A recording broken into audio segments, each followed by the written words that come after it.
Good afternoon again, everyone. Welcome to another episode of Spilling Tea. I'm your host, Tiffany Daniels. We'll be getting back to a Down the Rabbit Hole series here in just a moment. But first, some very brief disclaimers, some trigger warnings, and sorry, but please give me a small rant, alright? Because some people have been really trying me. I mean, really trying me. On multiple subjects, especially since I have got so many different series going on, because every time I turn around, the GOP is trying to cut funding out of another program that exists to help those of us who weren't born with a silver spoon in our mouth. But yeah.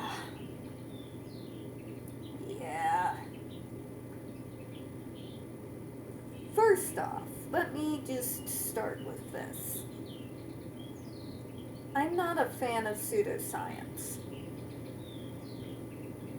I have been around healthcare professionals in various different areas working within medical healthcare since before I could walk.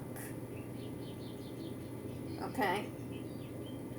So you're talking about someone who used to be the cute little 5-year-old getting talked up by one of the doctors that just took their break while waiting for their mother to catch up in their hospital lunch line.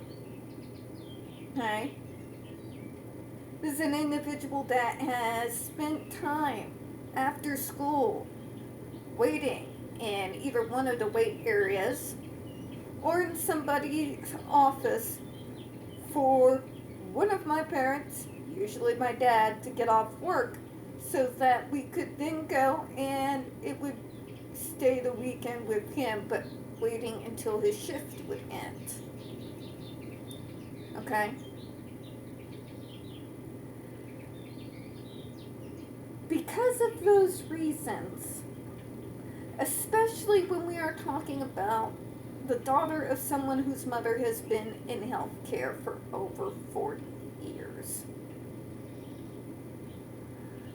I have no patience with bunk pseudoscience.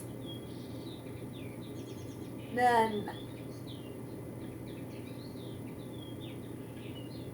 But unfortunately for us, starting in the early 2000s till now, because of people like Wakefield, we now have outbreaks of things such as the measles, such as whooping cough, such as the various different kinds of viruses that used to wipe out full civilizations, that all we need to do is take a 1-second needle in the arm for, and it would help us build immunity. Because now those scare tactics are bringing back set viruses. These are viruses that learn quickly and mutate quickly. When you're dealing with a virus that mutates exceptionally fast, it makes it difficult as hell to be able to treat it medically. So, while you're trying to come up with a treatment or a new vaccine to meet the new variant, it's given more time to mutate and become resistant to other forms of treatment. Okay? We've seen this happen. We've seen it happen in particular over the last 20 or so years. The reasons why I do things like Down the Rabbit Hole, or talk about the various things that Medicaid funding goes towards, or cover things such as how the Social Security Administration's cut to its programs is going to affect the overall populace. Why I talk about things such as cuts to Section 8 and who that's actually going to be harming as opposed to what Republican politicians tell you. Because at the end of the day, I'm going to take those who actually work Section 8. I'm going to take their opinions and give them a hell of a lot more weight than I am a Republican politician. Okay? Or any politician, for that matter. Because the left is certainly got more than enough of their own anti-vax, anti-critical thinking, pseudoscience-loving morons.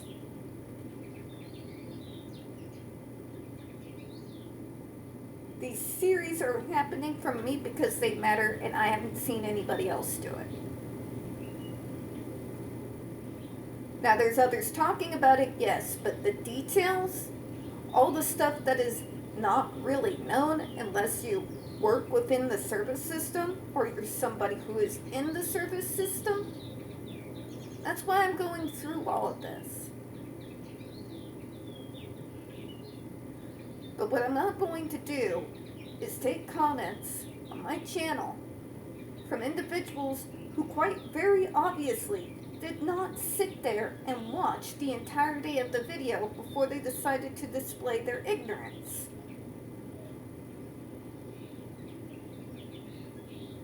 Call me prideful, call me condescending, call me whatever you want to. These are subjects that I care very deeply about because they very deeply impact the very people I have spent the entirety of my adult life fighting for.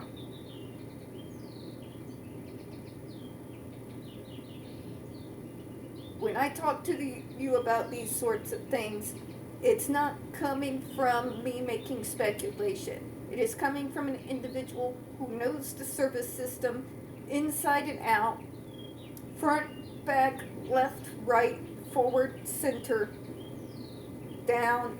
You get the point.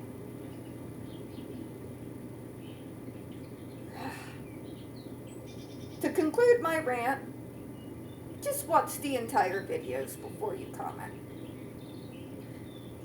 You're allowed to disagree. I certainly don't have a problem with that. If you would like to debate on the particular facts that are being brought up, that's okay too. What I don't like is you watch all of 5 minutes saying, that's a great idea. Because when you do, that shows me you have not listened to a single word that has come out of my mouth. If that's not something you want to do, there's other channels for you. I will not judge you for it. I also don't have time for it either. Alright. End of my TED Talk / ranting. I know I come off condescending sometimes. I do have ego issues. I'm not going to sit here and lie and tell you all I don't. Particularly when it comes to things I have a great deal of knowledge on, and I will try to get better about that, but every once in a while it just hits my last nerve. And that day was yesterday. Very obviously, I'm still kind of feeling that today. So,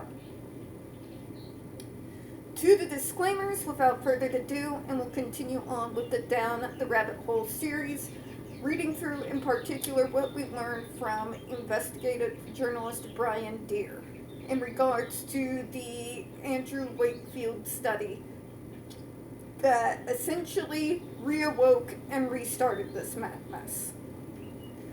Alright folks, in regards to our Down the Rabbit Hole series, every article that we read, every video clip, every graph, if we get into graphs, you're going to see them all always linked right there in the description box with their corresponding labels right above them, so you know what it is that you're clicking on. in case you might want to do some deep diving into the subject on your own. You're definitely encouraged to do so. Okay? Definitely. Trigger warnings. I do have this channel marked not for kids for a reason. I definitely use profanity, and some of the topics that we cover on this channel, such as the Judge Rotenberg Educational Center or Agape Boarding School, are some pretty hefty, dark subjects. So if your child is 16 and younger and they are watching this channel, parental supervision is very much advised. Also, if you didn't notice from the rant, I am not a gung-ho MAGA. I am not a gung-ho Democrat. I pretty much loathe a good majority of all the politicians that are currently in power, both state and federal at the moment. And more than likely, you're going to hear things coming out my mouth that is probably going to offend one side or the other. If that is the case and that is something you don't want to deal with, I have no problem with you stopping this video, but I still encourage you to get into the description box and read through the links. Alright? Okay. So, we're going to the part where we left off last week. Multiple discrepancies. The paper gave impression that the authors had been scrupulous in documenting the patient's cases.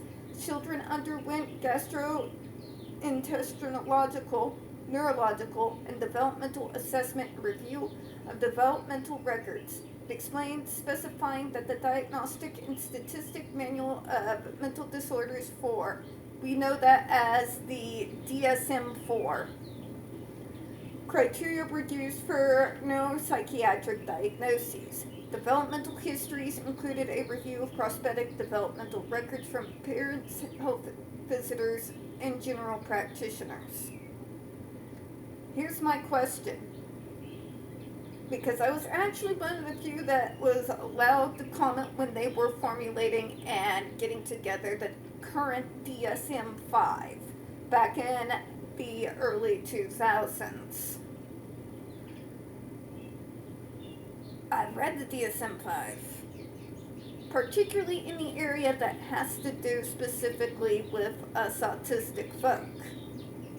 I have never read inside that manual anything that links any bowel or other types of stomach issues directly with the diagnosis of autism. What I've observed over the years is that many of us do have stomach issues that aren't necessarily coming from the autism itself, but let me put it bluntly to you. It is no shock to me that due to anxiety disorder, which is a part of being in a world not built for my autistic ass, and that level of anxiety, if it spikes, will affect my stomach and cause issues such as acute gastritis, or in my case, acid reflux, even though I was very young when that started. It wasn't the autism that caused or led to the acid reflux. They are unrelated. Where they mesh in is the societal impacts on myself coming from the fact that I am autistic, such as getting severely, massively anxiety-ridden in regards to social things. That could very much be a large contributing factor to things such as acute gastritis or acid reflux. So, you see what I'm saying there? You don't automatically get stomach issues just by the means of an autism diagnosis. The anxiety that comes with now having a label and how general society tends to look at us, on the other hand, absolutely can contribute later on to developing stomach issues. Do you see the difference there? It's a situation where you have two co-occurring diagnoses that are not related to each other, but do affect one another. Okay? And there is a difference. Hopefully I explained that well, because not a whole lot of people would understand what the difference is, or even why the difference is crucial to know. Because diagnoses need to be accurate. I am autistic. I don't always present it like very, very much like I'm wearing it as a sign, but diagnoses need to be as they are, unless there is some hard science to back something up. Wakefield did not have hard science, nor has anybody been able to replicate his so-called conclusions ever since. So, done with another TED Talk, let's continue, shall we? Okay. Developmental histories included a review of prosthetic developmental records from parents, health visitors, and general practitioners. But when the details were dissected before the GMC panel, multiple discrepancies emerged. A syndrome necessarily requires at least some consistency, but as the records were laid out, Wakefield's crumbled. First to crack was regressive autism, the bedrock of his allegations. I just want to mention again, since we did bring up the DSM-4 and I brought up the DSM-5, in neither of those books, neither, the Missouri is embarrassingly coming out of me, folks. I apologize. The diagnosis of regressive autism is not an official diagnosis of any kind. You will not look in the DSM-4 or DSM-5 and see anything that calls itself regressive autism. That particular term was a term that was created by a whole bunch of anti-vax pseudoscience nutbars. You know, like Mr. RFK, the water is making the frogs gay Jr. And yes, that is the thing. I've seen the video clip. This is who we have running Health and Human Services right now. If I didn't know any better, I would think this was a bad comedy. Just saying. Point is, that diagnosis does not exist. It is autism spectrum disorders. Okay? Regressive autism is a term that they use. Because if they use it, well, let me give you a picture. Why do they use that term? If that's not an official term, or even an unofficial term that is used within the medical model. There's a very specific reason. If you notice, when we talk about folks like Andrew Wakefield, what these parents say, it's all, they got the shot, they were hitting milestones previously, they were no longer hitting any milestones, they regressed. I am not meaning to be insulting with the hand quotes. Let me explain my position again. Most of these kids are 1.5, 2 by the time they get things like the MMR. And they're like, but even, especially socially, exactly how social should a newborn to just shy of being in the terrible twos actually be? I mean, it's not exactly the age that you're going over to birthday parties or on your own, that is. You're not going to birthday parties, you're not having sleepovers at friends' houses. Exactly how social do we expect newborns to terrible twos to actually be? What exactly are those milestones in regards to social behavior for that age frame? Because that is not even something I have ever come across before. Except during these conversations.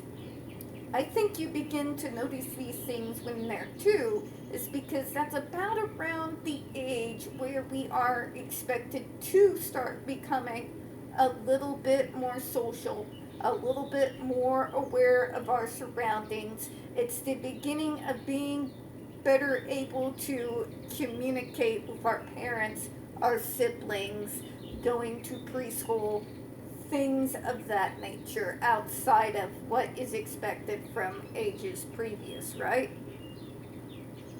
So if that's the age where literally the very beginning of socialization tends to start taking place, is about around that age period. And if they are having grave difficulties that not even most 2-year-olds end up running into, then what you're looking at is not regression, it's a developmental delay. And these things are not the same. Developmental delay in this context means that this isn't something that just come up and grab the child out of nowhere and completely just changed everything about themselves. Developmental delay means at the age where you expect them to start hitting more towards the more social milestones, such as getting better with speech, getting better at recognizing one's surroundings, walking, being able to willfully interact with others, and these parents are noticing around that age that their soon-to-be 2-year-old is not presenting those. It doesn't mean they regressed. It means they're delayed. Hence the terminology developmental delay.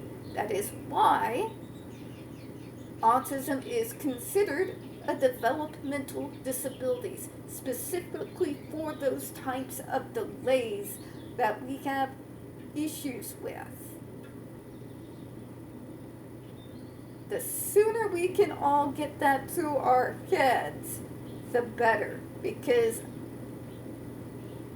I can't deal with these insane anti-vaxxers anymore, especially since they are gung-ho, totally just cheering on RFK Jr. to send people like me off to a farm.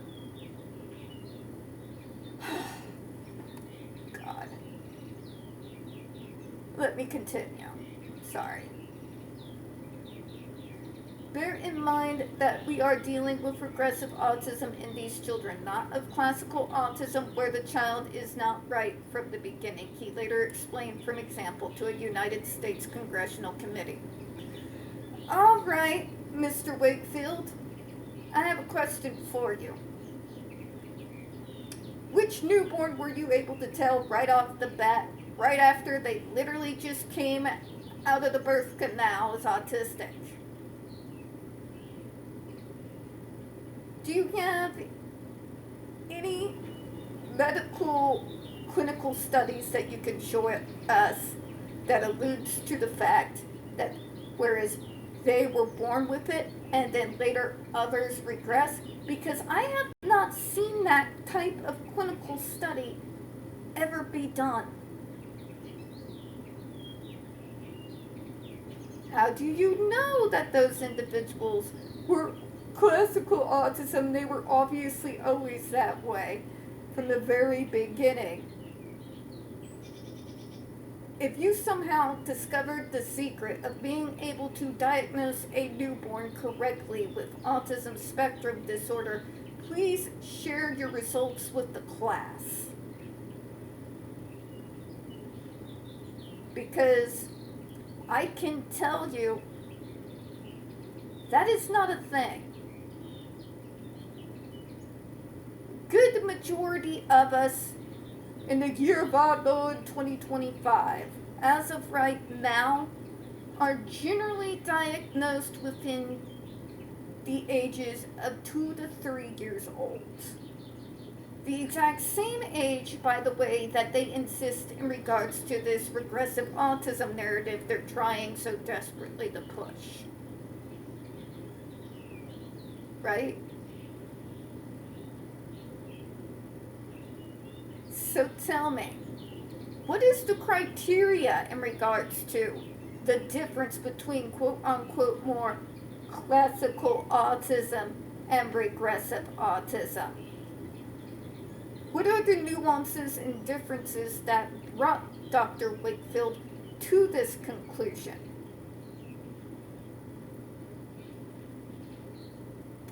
Yeah, that's what I thought.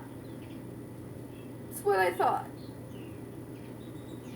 There isn't any.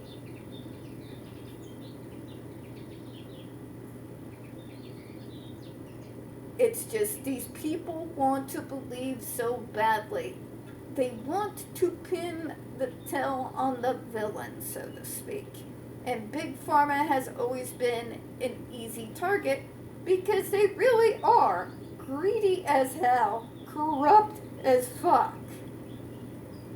But at the same time, it is because they're greedy and corrupt that they do test rigorously their vaccines, their medications, their medical devices, specifically because most greedy people do not like shilling out a whole bunch of gold for lawyers to fight off lawsuits. Not because they don't have the money, but throwing money at lawsuits means less money for their CEOs.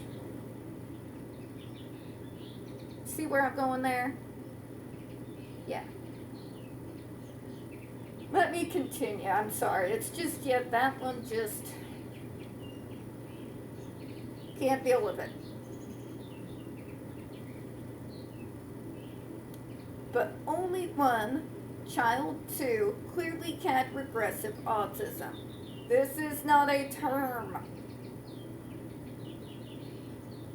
But thank you once again for completely confusing regressive and what a developmental delay actually looks like. 3 of 9 so described clearly did not. None of these 3 even had autism diagnoses, either at admission or on discharge from the Royal Free. Whoa! Let's read that one again.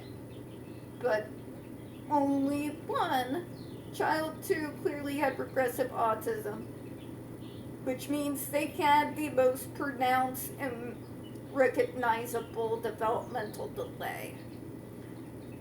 My language, not theirs. 3 of 9 so described clearly did not. None of the 3, they didn't even have autism diagnoses, either at admission into the study or from discharge from the Royal Free. So in other words, these kids lacked one of the major criteria to even be participants in this study. We're not talking on the larger scale types of studies that literally have to do with a larger range of different disabilities, like the ones that are underneath the neurodivergent umbrella. This is just autism we're talking about here. And we're saying that, yeah, some of them didn't even have that diagnosis, but we're going to use them for this study that has to deal with autisms and stomach issues and vaccines. But Wakefield is a brave, martyrish pioneer. Fuck my life. He's really not. He's a grifter who unfortunately actually has true believing disciples like RFK Jr. who prop him up like he is some kind of martyr while he laughs all the way to the bank and is followed by a literal army of snake oil salesmen cackling while they go to the bank after you buy some BS powder that you put on your child. There's powders, there's so-called supplements, there's chelation, for fuck's sake. It's insane. It's insane. But anyways, let me go ahead and continue. The paper did not reveal that two of this trio were brothers, living 60 miles south of the hospital. Both had histories of fits and bowel problems recorded before their MMR vaccinations. Boom. Correlation does not equal causation. Exhibit A. Let me read that again. Both had histories of fits and bowel problems recorded before their MMR vaccinations. Now, I had fits, as I've been told, but not the stomach issues. That didn't really happen until starting about around kindergarten. The elder child, 6, age 4 years at admission, had Asperger's syndrome, which is distinct from autism under the DSM-4. And by the way, is no longer a diagnosis. We are now all underneath the autism spectrum disorders diagnoses. One of the main reasons is we didn't want to be essentially named after a full-fledged, full-believing Nazi for the rest of our lives. Because Asperger's, the man who came up with the idea of folks like my Asperger's being separate, was a Nazi. This was a dude that worked at Auschwitz under the supervision of Josef Mengele. You can understand why we don't want to be called Aspies anymore, I'm sure. And let me get back to where we were.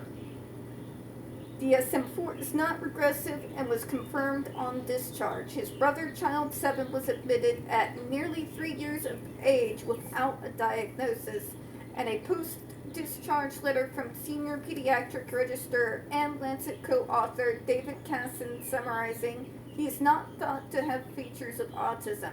So there's at least about 2 kids who didn't have an autism diagnosis before they contributed to be a part of this study that is literally supposed to be geared at looking at those with autism and bowel issues. They are literally lacking one diagnosis that should have either qualified or disqualified them from said clinical study. This is why Brian Deere is awesome. Let me go ahead and continue here. The third in the trio, child 12, was enrolled on the advice of the brother's mother, reported in the media to be a jabs activist and who had herself only relatively recently blamed the vaccine. Child 12 was age 6 at admission and had been previously assessed for possible Asperger's syndrome at Guy's Hospital, London, by a renowned developmental pediatrician. She diagnosed an impairment in respect of language, an opinion left undisturbed by Berlowitz. Good Lord. And they were getting these diagnoses before that shot, folks. Read that. Read it repeatedly. Then, I don't know, put it on a pillow and start, taking it to work every day. Make the rest of the public read it too. Alright, let me continue. We're almost finished up here. Ms. 12 was a GMC witness at its Mammoth hearing, which between July 2007 and May 2010 ran for 217 days. She explained that the brother's mother had made her suspicious of MMR and had given her bars and Wakefield's names. God. The level that I despise that man. I try to be better. I really do. Follow Saint's examples, but he's a difficult one. He's a very, very difficult one. Miss 12 then approached him and filed a statement for legal aid before her son was referred. Holy cow, so this woman actually was already gunning to be a part of a lawsuit before her son even participated in the study. Wow. It was a jigsaw puzzle. It suddenly seemed to fit into place, she told the panel, describing how she concluded 4 years after the boy was vaccinated that MMR was to blame for his problems. Can we stop with the jigsaw nonsense? We're not puzzles to be solved. Our brains run on atypical. Your brains run on neurotypical. It's fine. It is what it is. Can we stop with the stupidity of, but you just have a part of your brain that's missing. No, I don't. I very clearly don't. It just works differently. Okay? Yes, it causes me issues from time to time. But wouldn't you know it, you've got some neurotypicals that, due to their being very stereotypical neurotypicals, create their own very severe issues that, someone like me can't even relate to. They just stare at you, wondering where your sanity went. Sorry, folks, I'm just a little... You guys know I'm tired. I am very tired. I know I'm going to have to start even another new series coming up. It's just... I thank you for putting up with me. You all are a little bit of my therapy. I guess we all got a vent. You guys are kind enough to listen to me. I appreciate it. I had this perfectly normal child who, as I could see, for no apparent reason, started to not be normal. It's called developmental delay, and if anybody at this juncture in our world right now, as it goes completely nuts, think neurotypicals are somehow the absolute pinnacle of being a normal human being, then they have not been paying attention to what's been going on for over the last decade and a half. Because none of this is normal. And it's you, neurotypicals. It's on you. We didn't do this craziness. If that's normal, I don't want it. Send it back. Send it way back. Because it's you. I'm good. Let me continue. 12 children were admitted between July 1996 and February 1997, and others had connections not revealed in the paper, almost as striking as the trios. Parents of Child 9 and Child 10 were contacts of Miss 2, who ran a group that campaigned against MMR. Conflict of interest is a major thing, folks. Yes, even in regards to parents. Because there's this whole thing of, well, I've already decided what the answer is. I just want my kid in this study so that you can prove me right. Is not approaching any clinical study honestly. Objectively. If you're doing an objective study, there is never a conclusion right off the bat. It's not this idea, well, I know it's what caused it, but I wanted to be a part of this study so we could prove it. You can prove just about any of your own preconceived notions given enough time on the internet, but that doesn't make you right. That's why confirmation bias is very much something that is campaigned against within the larger medical model. Because we believe in objective conclusions that are not being affected by anyone's already inherent biases while a study is being conducted.